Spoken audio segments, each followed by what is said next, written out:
Why is it that we don't seem to be able to adjust ourselves to the physical environment without destroying it?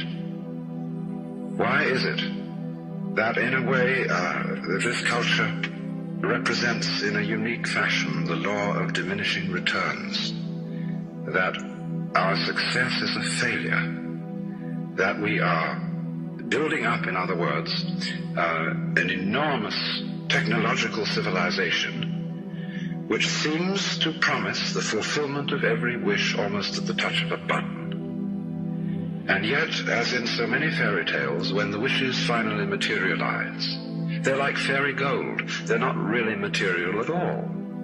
In other words, so many of our products, our cars, our homes, our clothing, our food, it looks as if it were really the instant creation of pure thought. That is to say, it is thoroughly insubstantial, lacking in what the connoisseur of wine calls body. And in so many other ways, the riches that we produce are ephemeral. And as a result of that, we're frustrated. We're terribly frustrated. We feel that the only thing is to go on getting more and more. And as a result of that, the whole landscape begins to look like the nursery of a spoiled child who's got too many toys and is bored with them and throws them away as fast as he gets them, plays them for a few minutes. Also, we're dedicated to a tremendous war on the basic material dimensions of time and space. We want to obliterate their limitations. We want to get everything done as fast as possible. We want to convert the rhythms and the skills of work into cash, which indeed you can buy something with, but you can't eat it.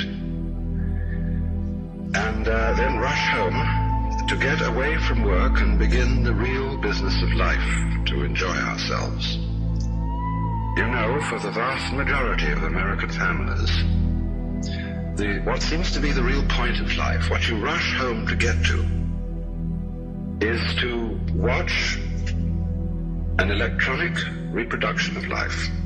You can't touch it. It doesn't smell, and it has no taste. You might think that people getting home to the real point of life in a robust material culture would go home to a colossal banquet or an orgy of lovemaking or a riot of music and dancing. But nothing of the kind. It turns out to be this purely passive contemplation of a twittering screen. You see mile after mile of darkened houses with that little electronic screen flickering in the room. Everybody isolated, watching this thing, and thus in no real communion with each other at all. And this isolation of people into a private world of their own is really the creation of a mindless crowd. And so we don't get with each other, except for public expressions of getting rid of our hostility, like football or prize fighting. And even in the spectacles one sees on this television, it's perfectly proper to exhibit people slugging and slaying each other, but oh dear no, not people loving each other, except in a rather restrained way. One can only draw the conclusion that the assumption underlying this is that expressions of physical love are far more dangerous than expressions of physical hatred. And it seems to me that a culture that has that sort of assumption is basically crazy and devoted, unintentionally indeed, but nevertheless in fact devoted, not to survival, but to the actual destruction of life.